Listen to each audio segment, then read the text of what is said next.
ඕවා ගැන දැන් අත්‍තරම මේ වැඩක් නෑ කතා කරලා. මේ ඒවා මිනිසුන්ගේ සාහිත්‍ය බුද්ධියට සතෙකුට උනත් ගෝචර වෙනවනේ හැමදේම. ඉතින් අපි සත්තු දැන් සත්තුන්ට අතර පල්ලෙහාට ඇවිල්ලා තියෙන්නේ සාමාන්‍යයෙන් දැන් ඒවා නැති වෙලානේ තියෙන්නේ. මේ ඉතින් ඉවරද? ඔව්. කියපේනවා මේකෙදි මේක එහෙම වෙලා පහළ ෆ්‍රීකවන්සි තමයි රජ කරන්නේ. මේ වෙනකොට රජ කරන්නේ පහළ ෆ්‍රීකවන්සි තමයි. එතකොට අපි අතල දවස් 3-4 එක දිගට තද අවුවක් තියෙනවා. දැන් දිට්ටෝ ආපු වෙලාවේ මේ හොඳටම යට වුණා. යට වෙලා සම්පූර්ණ විනාශ වුණාට පස්සේ ඔන්න පහුවන වෙනකොට තද අවුවක් වැටුණා. ඒ අවුව ඇත්තටම දවස් 3-4ක් එක දිගට තිබුණා. තිබිල වෙලා දවස් 10ක් විතර ගියාට පස්සේ තමයි වලාකුළක් සාමාන්‍යයෙන් අහසේ දකින්නවත් හම්බුනේ. මොකද අර සයික්ලෝන් එක පාවිච්චි කරලා මේගොල්ලෝ ඒ වලාකුළු වටේම තියෙන වලාකුළු ඇදලා අරගෙන ඒකට ක්ලවුඩ් සීඩින් කරලා තද වැස්සක් එක කැච්මන්ට් ඒරියා එකකට ඒ කියන්නේ අපේ කැච්මන්ට් එක තමයි ප්‍රධානවම මධ්‍යම කඳුකරය කියන්නේ. මධ්‍යම කඳුකරයට මේගොල්ලෝ තද වැස්සක් අරන් දුන්නා. ඉතින් ඒකෙන් පස්සේ ලොකු හානියක් වුණා. හරි. ඊට පස්සේ තමයි නායම් ටික මේගොල්ලෝ වැඩ කරුවේ. ඒක ගෙලි ගැහුවා වගේ. ගෙල් ගෙඩිය ලෙලි ගැහුවා වගේ ඒක උනේ. බෝම්බ පුරවලා. ඒක තමයි මාත්‍යා. අපි ඒක නොකියයිමු. මොකද මේ කතන්දරේ අපි කිව්වා නම් එහෙම දැන් ඒක බලන්න ඕන කළුගල් කැඩිලා තියෙනවා නේ. කළුගල් කැඩිලා තියෙනවා. ඊට පස්සේ මිනිස්සුන්ගේ අතපය ගැලවිලා ගිහිලා තියෙනවා. මිනිස්සුන්ගේ කඳ දෙකට කැඩිලා තියෙනවා. මිනිස්සුන්ගේ ඔලු ගැලවිලා ගිහිලා තියෙනවා. ඉතින් ගැලවිලා ඔලු සමහරක් වෙලාවට ගිහිල්ලා සමහර තැන්වල ගෙවල් වල තිබිච්ච ටීවී ගැලවිලා විසිලා ඈත තියෙන්නේ. සමහරට මීටර 50-60 දුර ගිහිල්ලා තියෙනවා. ඉතින් කළුගල් කුඩු වෙලා ගිහිල්ලා තියෙනවා. මිනිස්සු කියනවා හෙලිකොප්ටර් සද්ද ආවා. හෙලිකොප්ටර් සද්ද ආවා. ඊට පස්සේ වතුර උණු වතුර වගේ ආවා. හරි. මොනවාද යකඩ වගේ මලකඩ වගේ ආවා කියලා කියනවා. වතුරත් ඇත්තටම අපිත් දැක්කා වතුර තද්ද මලකඩ රහක් එනවා. ඉතින් මේවා කොහොමද වෙන්නේ? හරි? මොකටද කරන්නේ? මොකටද කරන්නේ? ඇයි කරන්නේ? ප්‍රශ්න තමයි. නමුත් දැන් මාධ්‍ය මේකදී හැසිරිච්ච විදිය තමයි බලන්න. මාධ්‍ය සහ මේවා දන්න මාධ්‍ය කියන්නේ සම්පූර්ණයෙන්ම අරුන්ගේ අතකොළ ටික දින්නේ. අනිවාර්යයෙන්ම. ඒතකොට මාධ්‍ය කරන්නේ සත්‍ය මතු පිට තියෙන සත්‍ය මගින් අර පරම සත්‍යයක් තියෙනවනේ. මම කියන්නේ මේ බෞද්ධ ආගමේ කියන පරම සත්‍ය නෙමෙයි. ඇත්තටම උනේ මොකද්ද කියන කතාව. ඇත්තටම උනේ මොකද්ද කියන කතාව මතු පිට තියෙන අර පොඩි දේවල් වාර්තා කරලා මේගොල්ලෝ වහලා දානවා. හරි? වහලා දාලා ඉවරලා හරි එහෙනම් මේක ස්වභාවික විශ්ලේෂණයක්. හරි මේ කියලා යනවා. දැන් ස්වභාවික විශ්ලේෂණයක් කියපු ගමන්ම මේ ඇත්තටම අපි කියන්නේ මේක ප්‍රහාර ටිකක් එල්ල වෙලා තියෙනවා. ප්‍රහාර මාලාවක් එල්ල වෙලා තියෙන්නේ. එතකොට මේ ප්‍රහාරය එල්ල වෙච්ච තැන් බොහොම අඩුයි පයිනස් වගාවලට. හරි? එතකොට පයිනස් දැන් ෆොරස්ට් එකෙන් එහෙම කියනවා පයිනස් වගාවල් නාය යන්නේ අපේ ස්වභාවික තියෙන ශාක තියෙන තැන් තමයි වැඩිපුර නාය යන්නේ. ඒ නිසා ඉස්සරහට පයිනස් වැඩිපුර වගා කරන්න ඕන කියලා. හරි? ඔන්න විකෘතියක් උනාට පස්සේ ඒකට දෙන සොලියුෂන් එකක් උන් දෙනවා. ඒ කියන්නේ ඒකට දෙනවනේ ඒගොල්ලෝ සොලියුෂන් එකක්. ඒ සොලියුෂන් එකත් ඇත්තටම විකෘතියක්. දැන් පයිනස් හදන්න කියන එක සම්පූර්ණ විකෘතියක්නේ. ඉතින් එතකොට ඕක තමයි වෙන්නේ. ප්‍රශ්නේ ඒගොල්ලෝ හදනවා. දැන් මේක කියන්නේ problem reaction solution chaos න්‍යාය කියලානේ කියන්නේ. මේගොල්ලෝට හැම වෙලාවකම අවශ්‍යයි ප්‍රශ්නයක්. හරි? ඕකට කියනවා හෙගෙලියන් ඩයලෙක්ටික් කියලා. ඒ කියන්නේ ඩයලෙක්ටිකලි ආකාරයට කරන මේ ඩයලෙක්ටික් ඇටැක් හරි අමාරුයි තේරුම් ගන්න. ඉස්සල්ලාම මේගොල්ලෝ ගේන්නේ ප්‍රශ්නයක්. ඒ ප්‍රශ්නය ඊට පස්සේ රියැක්ෂන් එක වෙන්න ආරිනවා. මොකද්ද මිනිස්සු සමහර ප්‍රොටෙස්ට් කරන්න, මිනිස්සු සමහර මැරෙන්න. හරි? ඒකේ සමහරක් වෙලාවට වෙන්න පුළුවන් දුක, ශෝකය. ඒ කියන්නේ සමහර මිනිස්සු ඇග්‍රෙසිව් වෙලා තරහ. ඒ වගේ පහළ මට්ටමේ මානසික මට්ටම් තමයි හදන්නේ. හරි? අනුකම්පාව ඒවා ඔක්කොම කෙලෙස්. ඒ අනුකම්පාව වගේ දේවල් පාවිච්චි කරලා අපිවත් යූස් කරනවා. මේගොල්ලෝ දැන් හිතන්නකෝ දිට්ඨා වලින් මිනිස්සු මැරුණා, අවතැන්නුණා. අපිට ආව අනුකම්පාවෙන් අනුකම්පාවක්. හරි?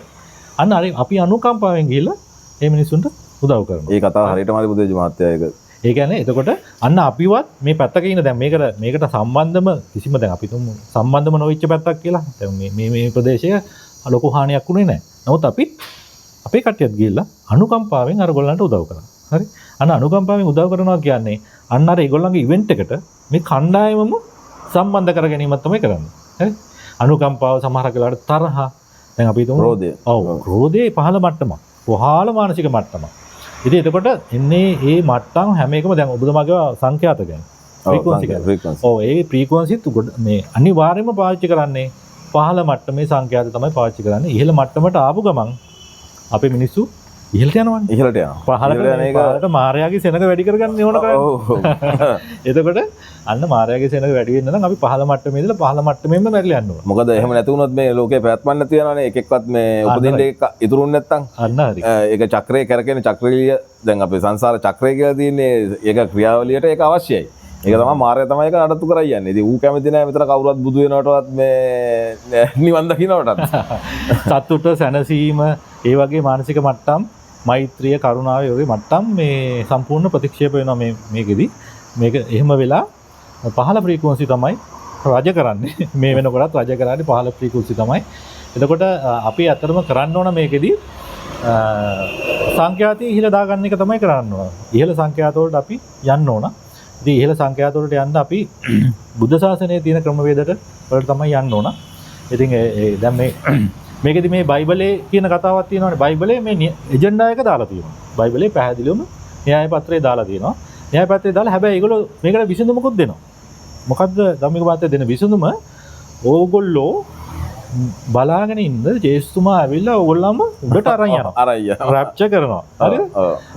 ඉතින් ඕක දැන් ඕක කරන්න තමයි දැන් පිටසක් වල යානා ගැන දැම්මේ. එතකොට ජේසුතුමා ඒකට කියන්නේ බ්ලූ බීම් ප්‍රොජෙක්ට් කියලා. ඒ දැන් හදට ගියා දැන් එක පාටම මේ කොරෝනා වලින් පස්සේ හදට පිට වාර ගණක් ගියානේ.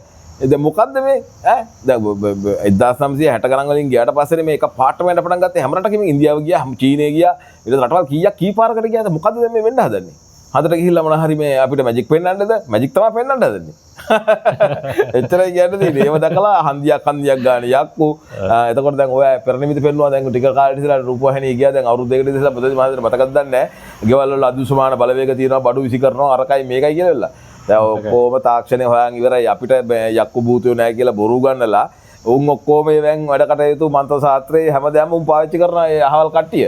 ඒවෙන් තමයි මේ උන් අදටත් ජීවමාන ඉන්නවා කියන සාතන් යක්ෂයා ජීවමානයි. ජීවමානයි කියන්නේ ඒක දෙයක් ඉල්ලුවොත් එහෙම දැන් මේ පේන්නේ නැද්ද දැන් ඔය ජරම්ලා එහෙම ඇවිල්ලා මේ කරන දේවල්. ඉතින් මේ අත තිබ්බ හැටි නැගිටිනවා දැන් එහෙම දේවල් වෙනවද කියන්නකෝ. ඈ මේ ලෙඩ රෝග සුව වෙලා මේ ඉතින් ඕවා ලෝකයේ පවතින දේවල් මේ මේක ක්‍රියාවලිය තුළ ඉතින් ඒවා අවබෝධ කරගෙන මේවා කරන්න ඕනේ නේද ප්‍රති මහත්තයා. ඔව් ඉතින් මේක අවබෝධ කර ගැනීමම තමයි මොකද්ද වෙන්නේ කියලා වෙලා තේරුණාට පස්සේ එක කොටසක් තේරුණාට පස්සේ මේ ඊට පස්සේ ඒක එකට සම්බන්ධ වෙලා තේරෙන්න ගන්නවා. ඒ කියන්නේ මුළු සමස්තය තේරුණාම දැන් හිතන්නකෝ මේම ආණ්ඩුවක් කොහොමද අපිව රවට්ටන්නේ. හරි? එතකොට ආණ්ඩුව හරිම ස්මාර්ට් විදිහට කරන්නේ ඒක තේරුම් ගන්න බෑනේ. බෑනේ තේරුම් ගන්න බෑනේ. එතකොට ඔව් තේරුම් ගන්න බෑ. ඒ කියන්නේ අපිව මෙහෙයවනවා හරිම ලස්සනට දැන් අවුරුද්දක් විතර සමහරක් වෙලාවට ගන්නවා. සමහර දැන් ඡන්ද දීලාම තේරුම් ගන්න කොච්චර රසක් ගියාද කියන්නකෝ. අවුරුදු දෙකක් ගියා. දැන් සමහර ඉවුවා අවුරුදු 10 ප්‍රොජෙක්ට්. ඔව් 10 15 20 මේ ප්‍රොජෙක්ට් එක දැන් මේ සංවිධානය කළද 1900 මේ 20 වෙන්න පුළුවන් සමහරට. මේ යන ක්‍රියාවලිය 2025 කරන්න ඕනද? ඔව්. නැත්තම් ඔය ෆිල්ම් ගහලා තියෙන කවද්ද කියන්නකෝ 70 නම් ඉඳලා ෆිල්ම් තියෙනවා මේ 2030 වර්ල්ඩ් ඉන් කියලා යුද්ධ ගැන. දීලා තියෙනවා. ඔව් ෆිල්ම් වල තියෙනවා. දැන් Children of the Man කියලා ෆිල්ම් එකක් තියෙනවා. නෑ අතරම අපි ගොඩාක් අඩුවෙන් තමයි ෆිල්ම් බලන්නේ. ඉතින් දැන් ඕගොල්ලන්ට පේනවද දන්නේ දැන් පාරේ යන බබාලා හම්බෙන්න ඉන්න අම්මලා බස් එකකට නැග්ගාම බලන්න දැන් ඉස්සරහා පිරිලා බබාලා හම්බෙන්න ඉන්න අම්මලාගේ පාරේ යනවද බලන්න. අවද්ද අන්තිමට දැක්කේ. අවද්ද අන්තිමට දැක්කේ කියලා බබෙක් හම්බෙන්න ඉන්න අම්මා කෙනෙක්. හරි. දැක්කනම් මල පූජා කරන්න වටනවා දැන්. ඔව්. එතකොට ඔන්න ෆිල්ම් එක ගහලා තියෙනවා 1980 ගණන් වල ෆිල්ම් එක ගහලා තියෙනවා. ඒ මිනිස්සු පුදුම වෙනවා බබෙක් හම්බෙන්න ඉන්න අම්මා කෙනෙක් පාරේ දකින්නකොට. හරි? ඉතින් එතකොට මෙන්න මේක තමයි න්‍යාය පත්‍රය. අපි නොදන්න න්‍යාය පත්‍ර ගොඩාක් යටින් යනවා. මේ ධම්මික මහත්තයා. ඔව්. ඉතින් මේ ඕක තේරුම් ගන්න ඕන අපි. ඔව්. මේ තේරුම් ගන්න කියන්නේ ඉතින් මේක මේ තේරුම් ගන්නත් ඉතින් මේ සමහර දේවල් ඩොට් කනෙක්ට්ලා තියෙන්න බෑ. මොකද මිනිස්සු අමතක කරනවානේ අද වෙච්ච දේ. දැන් මිනිස්සුන්ට මං කියන පොඩි යෝජනා ටිකක් කියනවා. දැන් මතක තියාගන්න තමයි තියෙන්නේ පෙර වෙච්ච දේවල්. මේ එක පාටම කොරෝනාවෙන් පස්සේ මේ විනාශ ඔක්කොම ආවේ කොහොමද? එක පාරටම නෙමෙයි ආවේ. ඈ කොතන බැලුවත් ඝාතනයක්, කොතන බැලුවත් පුච්චනවා, මරනවා, කරනවා, හංගනවා. ඈ සම්පූර්ණයෙන්ම මේක ඇත්තටම මේක සුද්ධ වෙන්න ඕනේ ඉන්න මිනිස්සු ටික ඔක්කොම. ඒ කියන්නේ මෙතන නරක මිනිස්සු වරම්ම නම් ඔක්කොම ටික සුද්ධ වෙන්න ඕනේ. ඒක එහෙම තමයි. දැන් මේ කියන දේවල්වත් මේ මුන්ට පිස්සු මුන්ට මේවා කියන්නේ මේ බොරු කියන්නේ දැන් මොකද Facebook එක කියලා එකක් තියෙනවා ඒක ගත්තොත් තනි කර අපායක්. ඔතන ගිහිල්ලා හාමුදුරන්ටද වෛරයෙන් ක්‍රෝධයෙන් කතා කරන හැටි අපිට ඒව අදාළ නැහැ අපිට ගන්න ඕන දේවල් තියෙනවා නම් ගත්තා මොකද කුණුහමෙන් බයින්නේ නැහැ කාටවත් ඇත්තටම වැඩ නැහැ කුණුහමෙන් බැලලා මිනිහෙකුට මොකද්ද ලැබෙන්නේ කුණුහමෙන් බැලනයි කියලා ඒ ක්‍රෝධයෙන් තමුන්ගේ හිතේ ඒක දකින්න තියෙන ක්‍රෝධයෙන් වල දකින්න තියෙන්නේ දැන් මිනිහෙක් මොකද්ද දෙයක් කියන්නේ මිනිහෙක් මොකටද කියන්නේ එහෙම මිනිහෙක් මොන හිඳ කරුණක් හින්දාද කහනවාද අපිත් මේ ගොඩක් ඈතින් මේ වගේ තැනකට ඇවිල්ලා දැන් මේ ප්‍රෝග්‍රෑම් එකක් ගන්න ආවේ ශරීර කොඳුනාරටි කඩාගෙන මේ ඉන්ධන ගහගෙන මේ ආවේ ඉතින් ඇවිල්ලා ඉතින් මෙහෙම කරන්න මොකටද කරන්නේ මොකද අපේ ජනප්‍රියතාවයද අපේ ජනප්‍රියතාවය වුණා මෙතන මූණු පෙන්නලා අපිට කරන්න තිබ්බා මේක එහෙම අපිට උමනාවක් නැහැ මෙතන හිට් වෙන්නවත් පයිතන් වෙන්නවත් එහෙම උමනාවක් නැහැ මේ ඒක වෙනසු තේරුම් ගන්න ඕනේ දැන් අපි කොහොමද මූණ වල ටිකත් කපලා දාපන් තවත් පේනවා නම් කපලම දාපන් කියලා මේ හිට් වෙන දේ උඹලා හිට් කරනවා උඹලා හිට් කරනවා ඉස්සරහදී එච්චරයි අපි නම් හිට් වෙන්නේ නැහැ උඹලා හිට් වෙනවා හිට් වෙනවා අපිට ෂොට් එක දෙනවා ඒක අනිවාර්යයෙන්ම තමයි ඉතින් දෙයියනේ කියලා කියන්නේ දැන් සමහර පැතිවල දැන් එන්නත් ගහන් යනවා සමහර පැතිවල නොමිලේ ලේ පරීක්ෂණ කරයි යනවා දැන් පොඩ්ඩක් විතහල මෙහෙම කියලා මේ එතකොට මොකද වෙන්නේ කියලා දැන් නොමිලේ ලේ පරීක්ෂණය ගත්තා එතකොට නියදියක් වශයෙන් ඒ පළාතේ ඉන්නේ ඒ පොසිටිව් කට්ටිය කියලා කියමුකෝ එතකොට ඕකට බලපාන විදිහට වෛරසයක් නිෂ්පාදනය කරන්න බැරිද උණක් හදන්න බැරිද ඒ ප්‍රදේශයේ කට්ටියට මේ වෙන්න වැඩිපුර යන්න පුළුවන් නේද ඉතින් පොඩ්ඩක් හිතන්න ඇයි නොමිලේ ලේ පරීක්ෂා කරන්න යන්නේ ඇයි නොමිලේ ආණ්ඩුවෙන් දෙන කිසිවක්වත් ගන්න යන්න බෑ හැමෝටම ෂොට් එක හම්බෙනවා හරි දැන් ඔක්කොම ගම්මට්ටමේ දැන් බලන්න මේ ජනහා සංඛ්‍යාව ඒකෙන් ගෙවල් වලට කී සැරයක් එනවද කියලා මාසෙකට ඇයි එන්නේ මොනවාද තියෙන ලෙඩ රෝග අතන රිදෙනවද මෙතන රිදෙනවද කියලා අහන්නේ නැද්ද ප්‍රශ්න කරේ නැද්ද අදටත් ඇවිල්ලා මොකද්ද මේ වෙන්නේ මොකටද කලින් ඔහොම කරාද කරන්න රස්සාව මොකද්ද කොච්චර දුරට ඉගෙනගෙන තියෙනවද ඕවා ඇහිලා ගෙවල් වලට ඇවිල්ලා අහන්නේ දැන් මොකටද ඔය අහන්නේ සමහර දුප්පත් වලට ගියාම පැය ගණන් ප්‍රශ්න කරලා තියෙනවා මේ බොදේජි මහත්තයාගේ ගෙවල් වලට ඇවිල්ලා මේ කියන්නේ